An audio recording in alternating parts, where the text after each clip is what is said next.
selalu. Nah, hari ini adalah hari terakhir kita ya, kuliah bioenergetika dan metabolisme. Nah, satu lagi, eh, di minggu kemarin saya memberikan tugas ya, untuk kalian yang terkait katabolisme asam amino mengenai kerangka karbonnya ya, yang nantinya akan masuk ke siklus asam sitrat. Udah dikerjakan belum? Ya,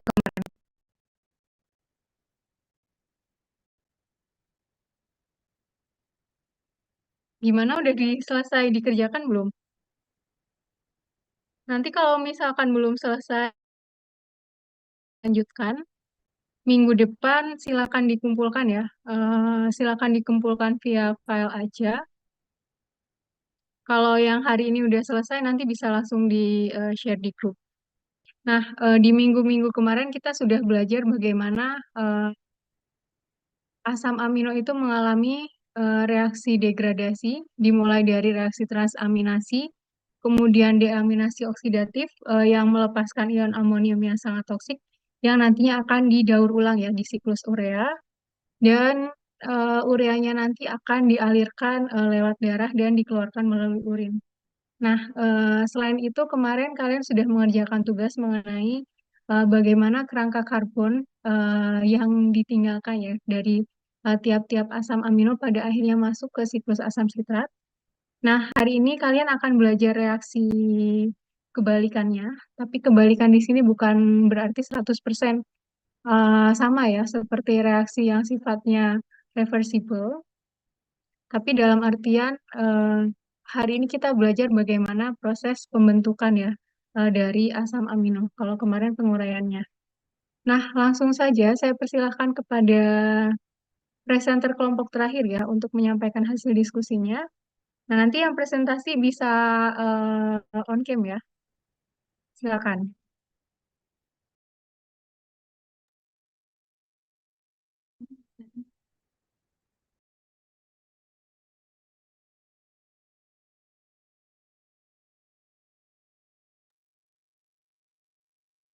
Cek apakah suara saya sudah terdengar?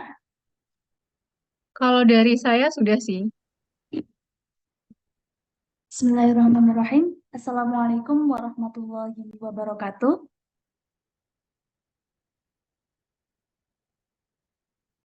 Pagi Bu Ika, selamat pagi teman-teman. Terima kasih atas kesempatannya Bu Ika. Pada hari ini kami dari kelompok 11 akan mempresentasikan materi dengan judul Sintesis Senyawa N, Biosintesis Asam Amino.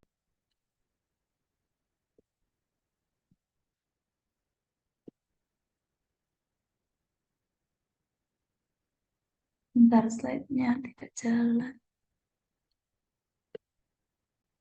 Bentar.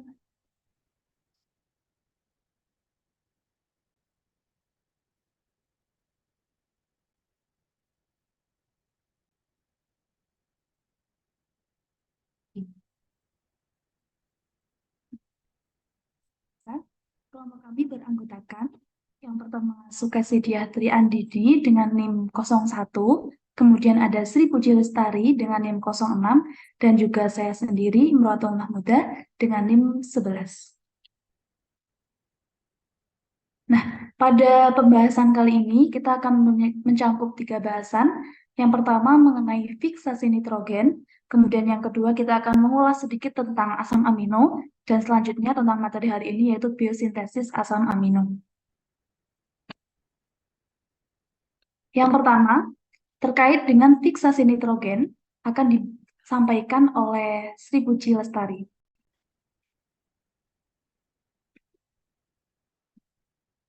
Fiksasi nitrogen adalah proses biosintesis yang mengubah nitrogen atmosfer menjadi asam amino. Produk fiksasi nitrogen stabil yang pertama dikenal adalah amonia atau NH3. Reaksinya bisa dilihat yaitu N2 plus 3H2 menghasilkan 2 NH3.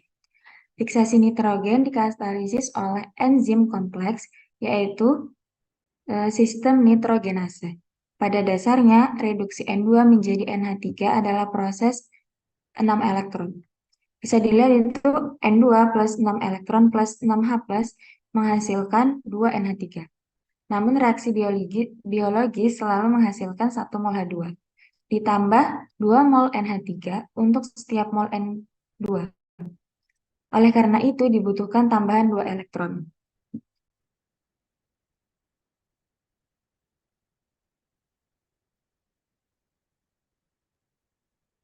Baik, selanjutnya kita masuk pembahasan mengenai asam amino. Ini kita akan mengulas sedikit saja terkait dengan asam amino. Asam amino adalah protein yang sudah dipecah melalui proses metabolisme menjadi molekul-molekul kecil sebagai bahan dasar untuk biosintesis. Nah, asam amino ini strukturnya bisa dilihat di sini. Memiliki gugus fungsi karboksil atau COOH, kemudian memiliki gugus fungsi amina, biasanya NH2, kemudian memiliki rantai samping, gugus R, yang spesifik untuk setiap jenis asam amino. Jadi masing-masing asam amino punya gugus R yang beda-beda. Kemudian selanjutnya, nah di sini kita masuk pembahasan mengenai jenis-jenis asam amino. Teman-teman pasti udah nggak asing tentang asam amino esensial dan juga asam amino non-esensial. Nah, pada manusia dan hewan itu dapat mensintesis 10 asam amino, yaitu asam amino non-esensial. Kalau tumbuhan itu dia bisa mensintesis semuanya. Nah, asam amino non-esensial ini adalah asam amino yang ada dalam diri kita, yang kita itu bisa mensintesis sendiri. Nah, sedangkan asam amino esensial itu asam amino yang tubuh kita itu nggak mampu untuk mensintesis sendiri. Jadi kita perlu mendapatkan itu dari makanan. Teman-teman bisa baca di sini asam yang termasuk asam amino esensial itu ada apa aja. Kemudian yang termasuk asam amino non esensial ada apa aja. Lanjut.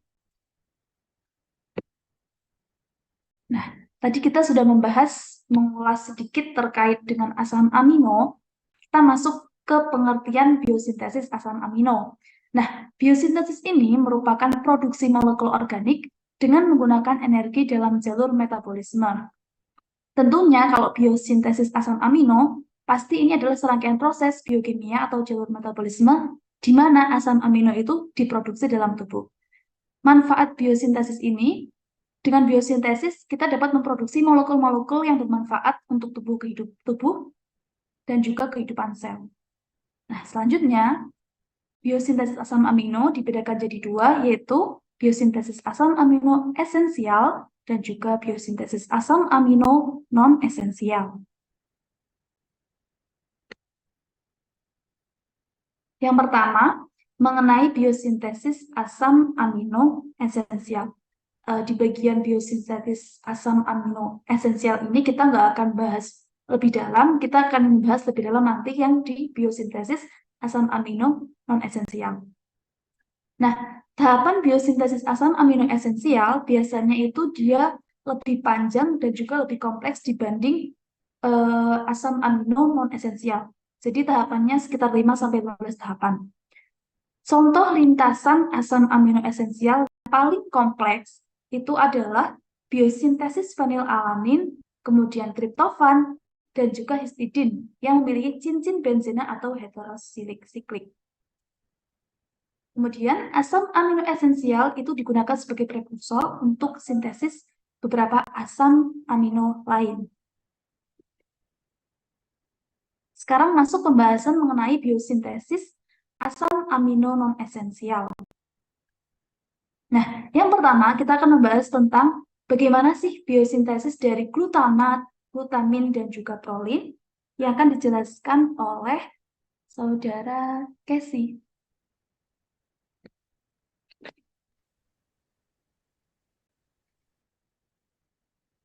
Baik, biosintesis glutamat, glutamin, dan prolin. Yang pertama, glutamat disintesis melalui aminasi reduktif alfa-ketoglutarat yang dikatalisis oleh glutamat dehidrogenase. Dapat juga dihasilkan melalui reaksi aminotransferase. Glutamat ini digunakan sebagai prekursor sintesis glutamin, asparta, dan asparagin. Jadi di sini alfa ketoglutarat akan reduktif dengan glutamat dehidrogenase dengan penambahan NADPH dan NH4. Kemudian NH3 akan masuk di C nomor 2 dan menjadi glutamat. Kemudian akan mengeluarkan NADP. Kemudian glutamin dihasilkan dari glutamat yang ditambahkan langsung dengan amonia melalui reaksi nitrogen fixing lain. Reaksi ini dikatalisis oleh glutamin sintase. Glutamin ini berfungsi sebagai sumber nitrogen untuk sintesis protein dan dapat digunakan sebagai sintesis aspartat dan asparagin. Jadi glutamat yang telah disintesis dari alfa ketoglutara tadi akan digunakan kembali untuk membentukkan glutamin dengan dibantu oleh glutamin sintase dan membutuhkan ATP dan NH4+.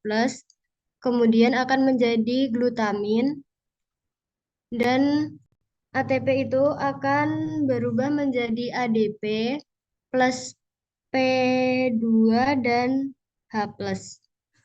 Kemudian untuk prolin sendiri,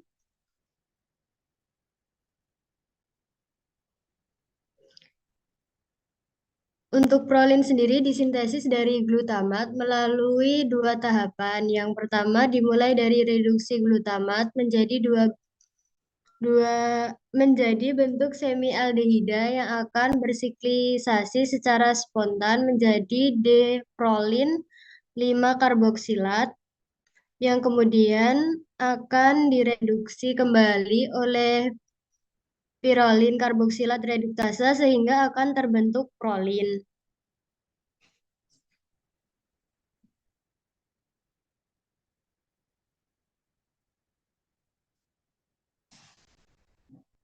Kemudian biosintesis alanin akan dilanjutkan oleh teman saya.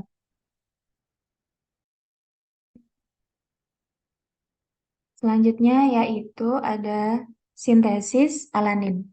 Nah, di alanin ini ada dua jalur utama untuk memproduksi alanin, yaitu secara langsung melalui degradasi protein dan melalui transminasi pirufat dengan bantuan enzim alanin transaminase atau dan ALT. Nah, jadi prekursornya alanin itu bisa dilihat ini dari pirufat dan glutamat. Nah, pirufat dan glutamat ini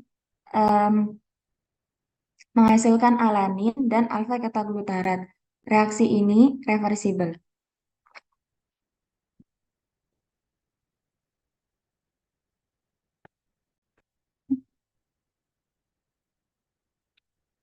Selanjutnya yaitu sintesis aspartat. Aspartat disintesis dengan satu langkah sederhana melalui reaksi transaminasi. Dibantu dengan kerja enzim pengkatalis yaitu aspartat aminotransferase. Reaksi ini menggunakan analog asam alfa ketoaspartat yang ini, oksaloasetat dan glutamat sebagai donor aminonya.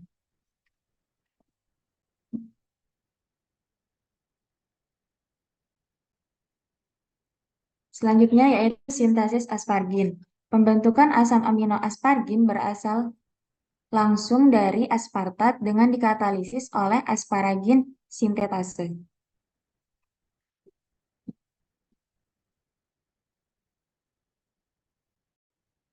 Nah, selanjutnya kita masuk di sintesis tirosin. Bagaimana cara tirosin itu dapat diperoleh?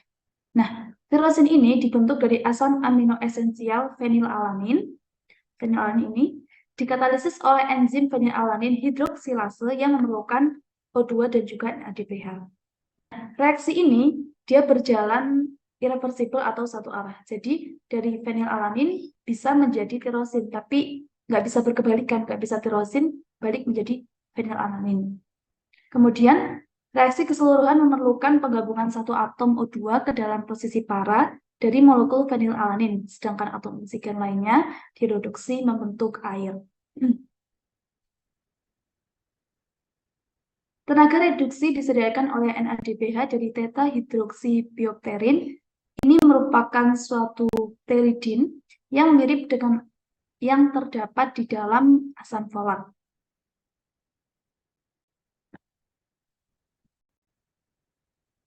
Selanjutnya, sintesis sistein. Sintesis sistein terbentuk dari asam amino esensial, metionin, dan serin, yang mana metionin akan diubah menjadi triacetyladenosyl metionin. Selanjutnya menjadi homosistein yang menyediakan gugus sulfur, sedangkan serin menyediakan atom karbon sebagai rangka karbon. Nah, reaksi yang pertama ini, sintesis sionin dari serin dan homosistein dari serin dan juga homosistein oleh enzim sistationin sisterase. Selanjutnya, sistationin dipecah menjadi sistein, alfa-ketobutirat, dan amino oleh enzim sistatin sistationase. Selanjutnya mengenai biosintesis glisin akan dijelaskan oleh teman saya.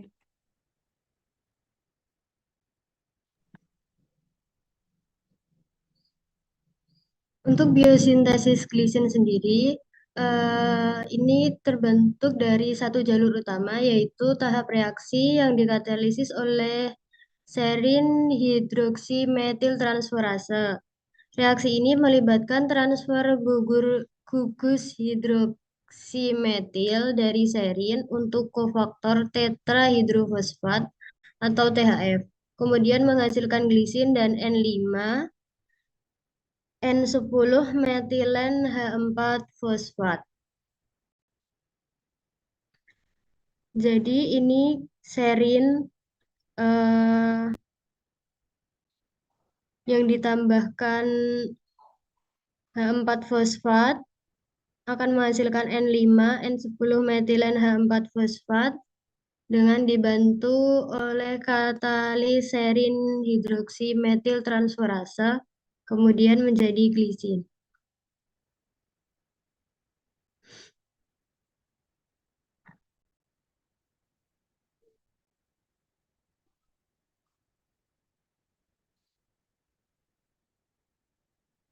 Selanjutnya mengenai biosintesis serin akan dijelaskan oleh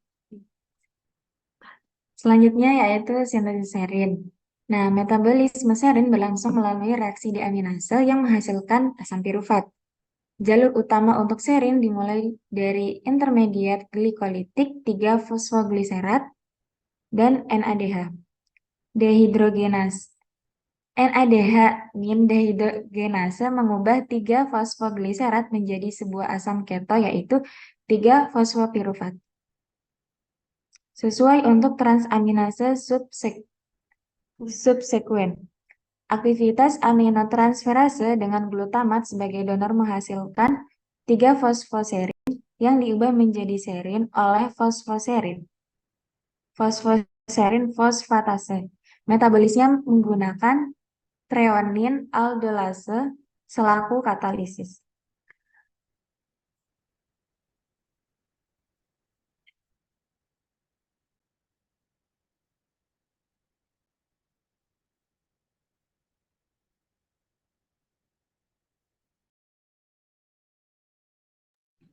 Biosintesis asam amino ini juga diatur oleh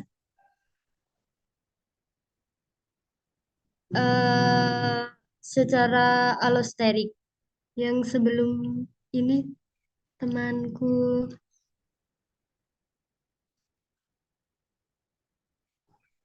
Nah, aktivitas enzim yang terlibat dalam sintesis asam amino ini dapat diatur oleh molekul lain. Molekul lain ini biasanya disebut dengan regulator alosterik. Regulator alosterik ini dapat meningkatkan atau menurunkan aktivitas enzim dengan cara berikatan dengan situs lain di enzim sehingga mengubah konfirmasi enzim dan mempengaruhi kerja reaksi. Contoh regulator allosterik sendiri adalah hemoglobin, NADH, dan ATP. Kemudian, biosintesis asam amino juga diatur oleh konsentrasi enzim. Pengaturan lain dalam biosintesis asam amino adalah pengontrolan konsentrasi enzim-enzim biosintesis. Apabila sel tidak memerlukan suatu asam amino karena senyawa ini telah tersedia dengan konsentrasi tinggi, enzim yang diperlukan di dalam sintesis asam amino ini terdapat pada tingkat lebih rendah. Akan tetapi, jika konsentrasi asam amino ini menurun, sehingga lebih kecil dari jumlah yang diperlukan, sel akan mulai membuat lebih banyak enzim yang diperlukan untuk membuat asam amino ini.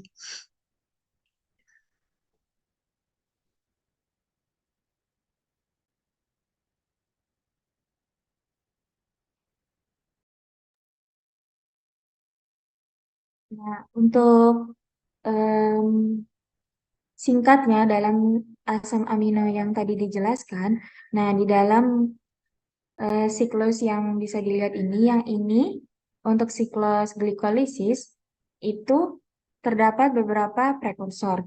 Prekursor yaitu asal dari asam amino. Yang pertama yaitu 3-fosfogliserat. Nah, 3-fosfogliserat ini bisa menghasilkan serin. Nah, dari serin ini bisa diturunin menjadi glisin dan sistein. Selanjutnya yaitu dari 3-fosfogliserat ini bisa diubah menjadi eritrose 4-fosfat.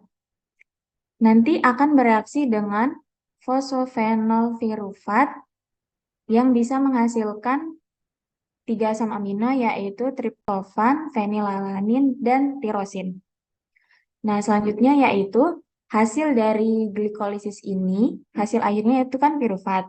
Nah, dari pirufat ini bisa menghasilkan alanin, valin, leusin, dan isoleusin. Terus dalam siklus asam sitrat, ini terdapat 2 prekursor, yaitu oksaloasetat. Nah, oksaloasetat ini bisa menghasilkan aspartat. Dari aspartat ini bisa menurunkan 4 asam amino, yaitu asparagin, metionin, treonin, dan lisin. Nah, terus untuk intermediat yang lain yaitu dari alfa-ketoglutarat. Alfa-ketoglutarat ini nanti akan menghasilkan glutamat. Nah, dari glutamat ini bisa menurunkan 3 asam amino yaitu glutamin, prolin. Nah, kembali lagi ke siklus glikolisis. Di sini ada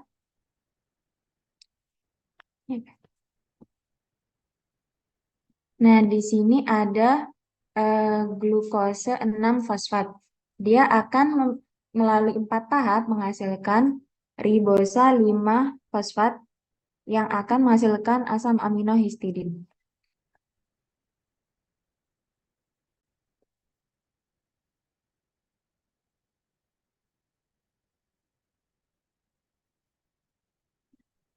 Kita sudah berakhir slide dari kami, artinya pemaparan materi dari kami telah usai mengenai biosintesis asam amino yang tadi sudah dibahas mulai dari fiksasi nitrogen, kemudian pengertian asam amino, dan juga selanjutnya biosintesis asam amino yang lebih spesifik ke asam amino non-esensial. Nah, selanjutnya kami persilahkan kepada teman-teman yang ingin bertanya ataupun menanggapi terkait dengan materi yang kita paparkan pada pagi hari ini.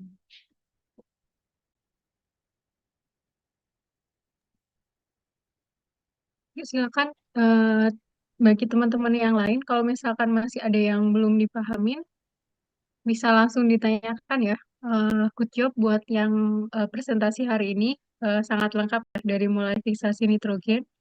Kemudian tadi juga di akhir ya, saya langsung ke summary-nya yang terakhir tadi. Bagaimana asam amino itu disintesis ya dari prekursor-prekursor atau sederhananya kayak bahan-bahan awalnya gitu ya. Dan bahan-bahan awalnya itu diperoleh dari eh, senyawa-senyawa yang ada di jalur metabolisme yang sebelumnya sudah kalian pelajari sebelum UTS ya, dari mulai senyawa intermediate yang ada di siklus glikolisis, kemudian jalur pentosa fosfat, dan juga siklus asam sitrat ya. Dan tadi di akhir juga sudah dijelaskan yang namanya makhluk hidup atau kita bicara sel saja ya, yang unit yang paling kecil eh, di dalam satu waktu, kalau kita bandingkan dengan waktu-waktu yang lain, kemungkinan dia memiliki kebutuhan yang sangat berbeda ya.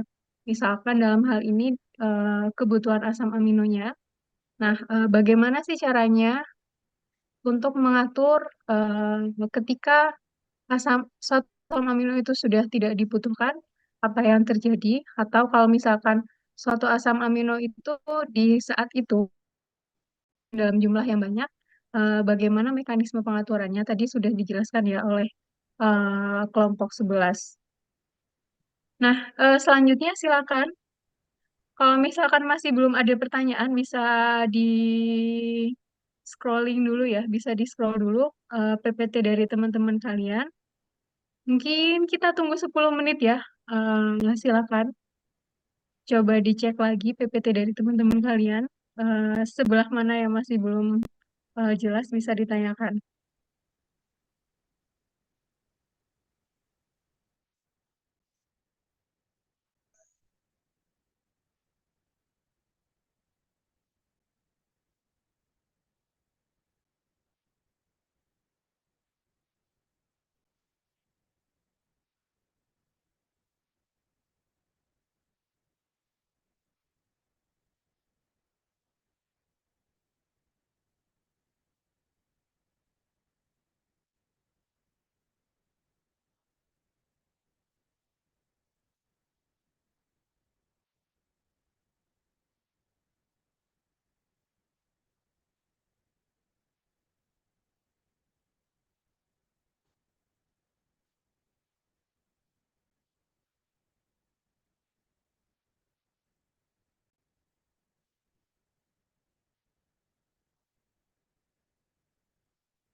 Bagaimana teman-teman? Apakah ada pertanyaan?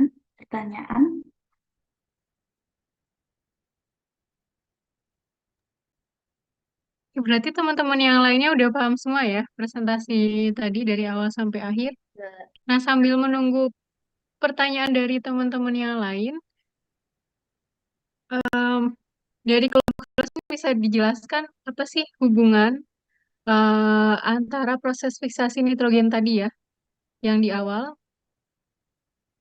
dengan biosintesis asam amino sendiri.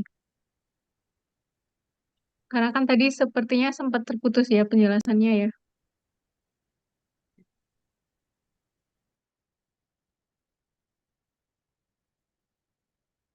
Nah, kalau kalian masih ingat presentase ya, presentase unsur yang ada di udara yang tiap hari kita hirup itu sebagian besar mengandung nitrogen ya. Tapi sayangnya manusia itu tidak punya eh,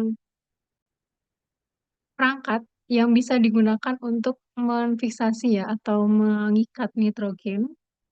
Nah, yang punya adalah bakteri-bakteri ya, yang tadi sudah dijelaskan oleh kelompok 11 ya.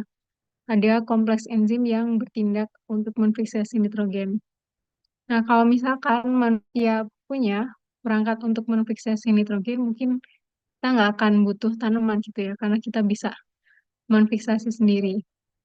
Tapi ya sudah ada pengaturannya ya, siapa yang bisa menfiksasi nitrogen dari mulai bakteri, kemudian nanti dimanfaatkan oleh tanaman. Nah, baru tanamannya kita makan langsung atau dikonsumsi oleh hewan ya, baru hewannya dikonsumsi oleh manusia.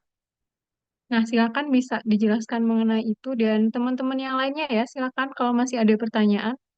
Mungkin ada yang penasaran mengenai pengaturannya, contoh realnya seperti apa. Nah, bisa kalian tanyakan juga silakan.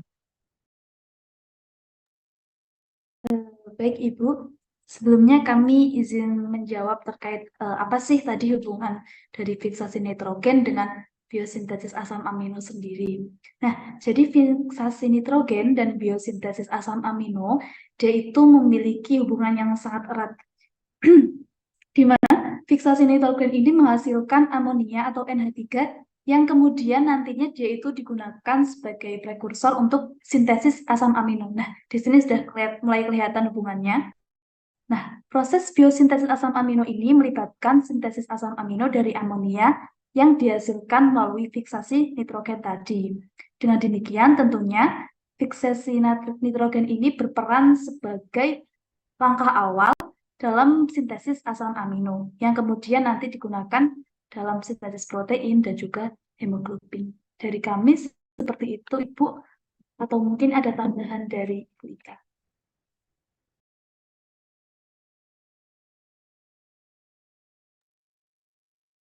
Oke, mungkin bisa sambil ditunjukkan ya reaksinya dari amonia yang tadi ya, yang terakhir ya. Kemudian masuknya ke biosintesis asam amino itu seperti apa? Kayak ini tadi terakhir kan menjadi NH3 ini ya.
Mungkin saya kasih satu kata kunci ya, satu kata kunci hubungan antara NH3 ini dengan biosintesis asam amino. Kata kuncinya adalah ada di glutamat ya. Nanti silakan dicek. Glutamat ini kalau dalam biosintesis asam amino dia merupakan istilahnya disebut sebagai pendonor gugus amino. Nanti sambil silakan dijelaskan. Ini sebenarnya reaksinya udah ada juga sih di sini. Cuman nanti bisa ditunjukkan bagaimana si glutamat ini eh, berperan sebagai pendonor gugus amino tadi ya.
Untuk pertanyaannya akan dijawab oleh Saudara Gesing.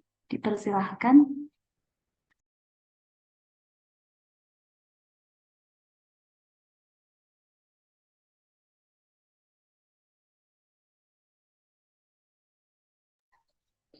Baik, Bu, izin menjawab. Untuk peran glutamat dalam sintesis asam amino itu sebagai donor amino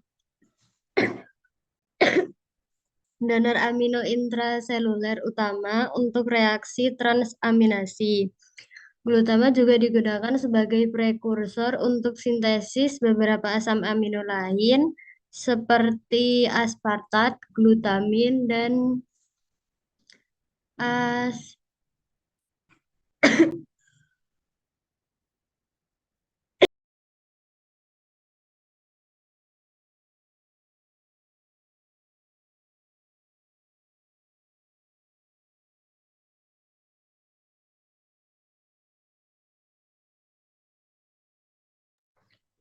dan asparagin.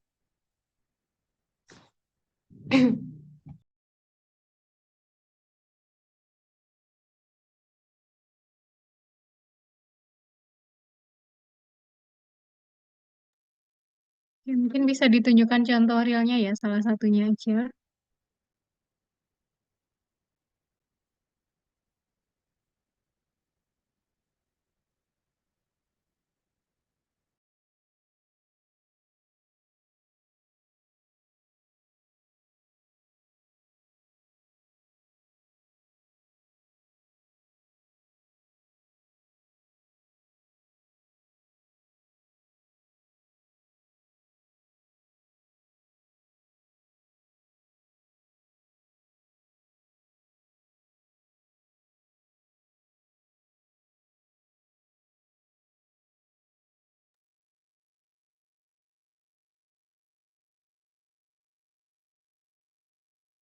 Dan satu lagi ya, nanti bisa dicek juga. Saya masih agak skeptis apakah glutamat itu merupakan pendonor hanya untuk 3 asam amino tadi ya, yang dijelaskan oleh teman-teman, atau sebenarnya masih ada lagi. Nanti silakan dicek.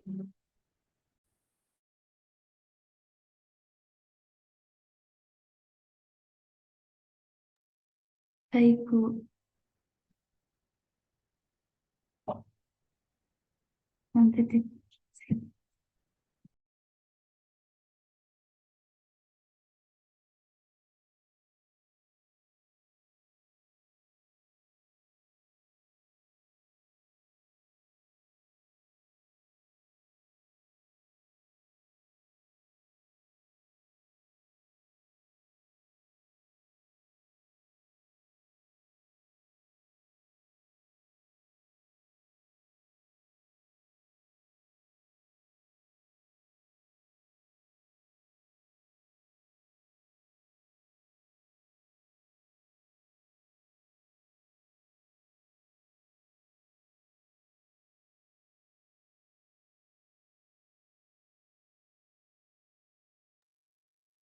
Oh iya, kalian bisa dicek juga mungkin di buku apa namanya, yang Leninger atau Strayer ya, mengenai peran glutamat tadi.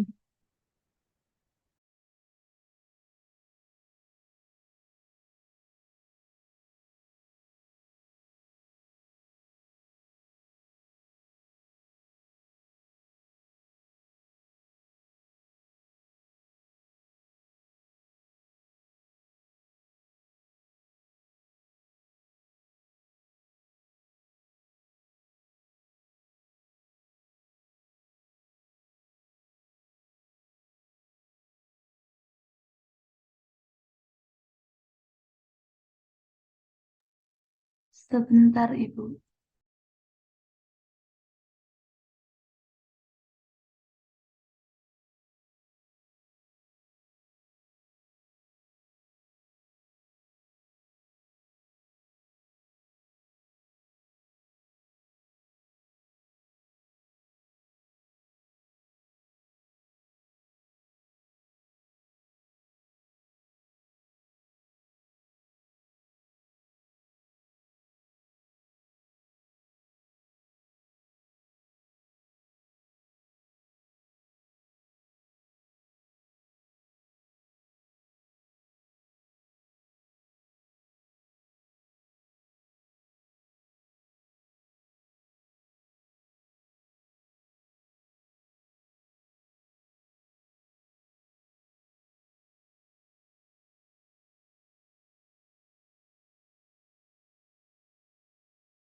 Ya, silakan.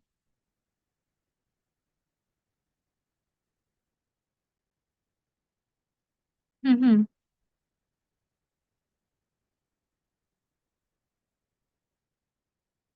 Oke, selain itu apa lagi?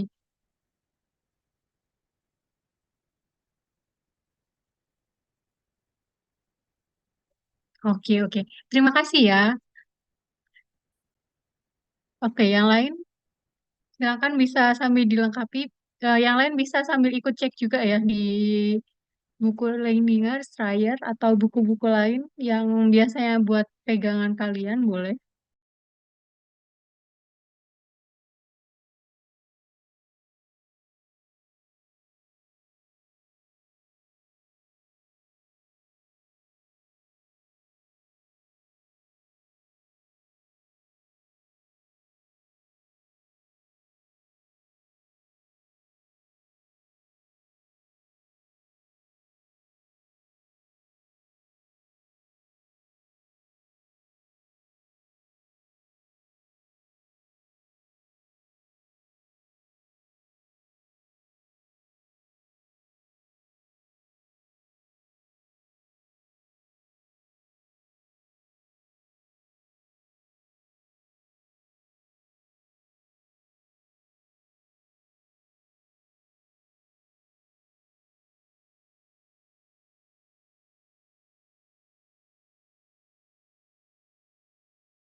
Ini saya sambil izin share screen ya. Nanti teman-teman yang lain bisa memperhatikan juga dalam jalur reaksi biosintesis asam amino yang lain. Nah, ini saya tunjukkan satu contoh aja dari buku Leininger ya. Nah, tadi sudah dijelaskan oleh kelompok 11 ya, prekursor dari asam amino, baik dari jalur glikolisis, jalur pentasa fosfat maupun siklus asam sitrat. Nah, ini salah satunya ya, salah satunya ada prekursor fosfogliserat yang pada akhirnya eh, mengalami serangkaian reaksi ya, membentuk serin dan juga glisin. Nah, di sini bisa kalian perhatikan dari fosfogliseratnya dulu ya. Yang namanya asam amino itu kan dia mempunyai gugus fungsi yang khas ya. Yang pertama ada karboksilnya, kemudian ada gugus aminonya, ada rantai sampingnya ya. Dan kalau kita perhatikan di fosfogliserat ini baru ada karboksilnya aja ya. Sedangkan gugus aminonya tuh masih belum ada. Nah, silakan diperhatikan. Ya, bentar.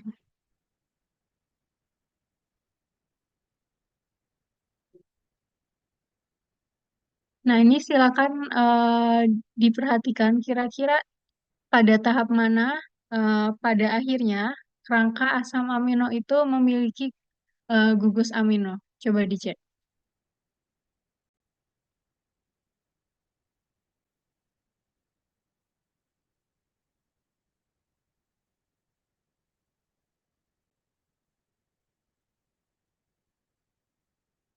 Kalau dari 3-fosfohidroksipirufat, apakah sudah ada gugus amino? Oke, masih belum ada kan ya. Nah, dia baru ada gugus aminonya setelah mengalami reaksi transfer ya, transfer amino yang dikatalisis oleh fosfoserin aminotransferase. Kan sebenarnya reaksi pemindahan aja ya, pemindahan gugus aminonya dari glutamat dipindahkan gugus aminonya ke 3-fosfohidroksipirufat sehingga membentuk fosfoserin dan kerangka glutamat yang tadi asam aminonya eh gugus aminonya hilang itu menjadi alfa ketoglutarate. Nah, ini salah satu contohnya aja ya, bagaimana asam aminoglutamat itu memiliki peranan yang penting untuk biosintesis asam amino yang lain, karena dia menyediakan gugus aminonya. Nah, ini salah satu contohnya. Nanti kalian bisa perhatikan juga di jalur biosintesis asam amino yang lain ya.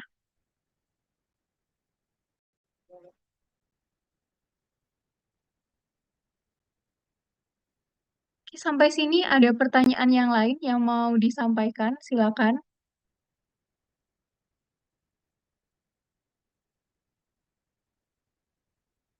Mm-mm.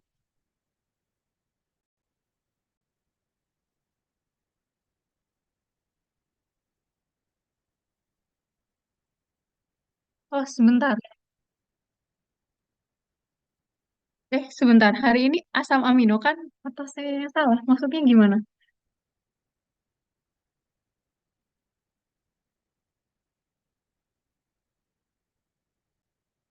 Heeh. Mm. Oke, silakan.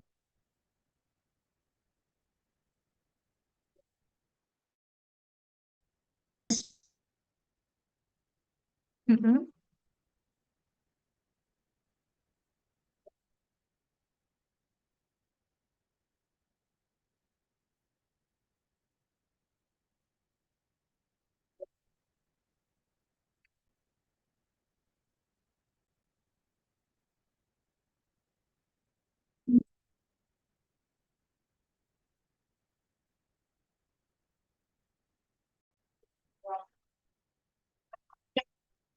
Oke.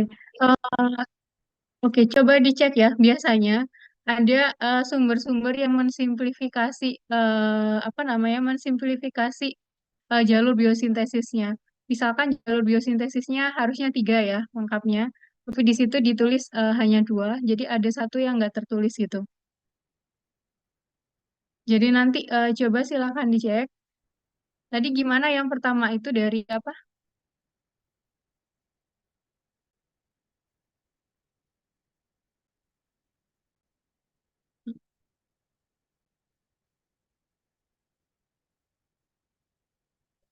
Oke.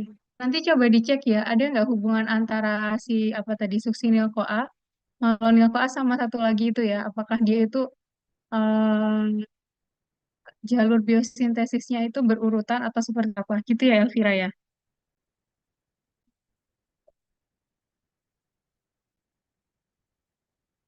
Oke. Nah, silakan kalau masih ada pertanyaan. Nah, untuk responsi praktikum ya, responsi praktikumnya itu akan dilaksanakan hari Rabu besok, tanggal 5. Nah, saya baru tahu kalau ternyata waktu ujian itu kapasitas lab itu hanya 24, kalau nggak salah. Jadi nanti akan ada yang ujian di lab integrated, ada yang ujian di lab analitik, sama satu lagi ada yang di kelas ya. Jadi langsung berbarengan. Nanti soalnya yang pasti nggak ada soal apa namanya soal pilihan ganda nggak ada. Kemudian untuk yang ujian UASnya, UASnya nanti jadwalnya kita menunggu yang dari sistem akademik aja ya, karena biasanya langsung diplot dengan kelasnya gitu.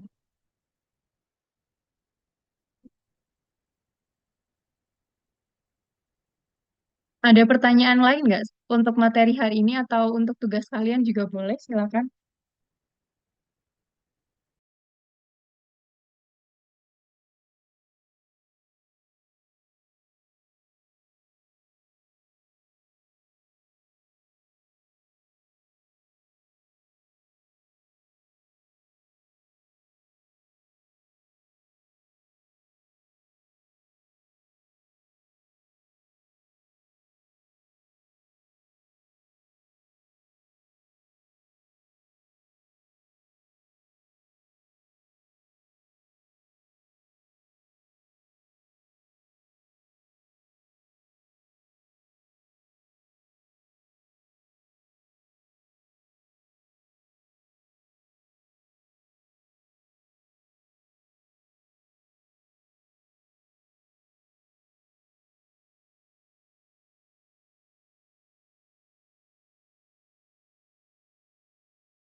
Gimana, ada pertanyaan atau bisa kita akhiri kelas kita pagi ini?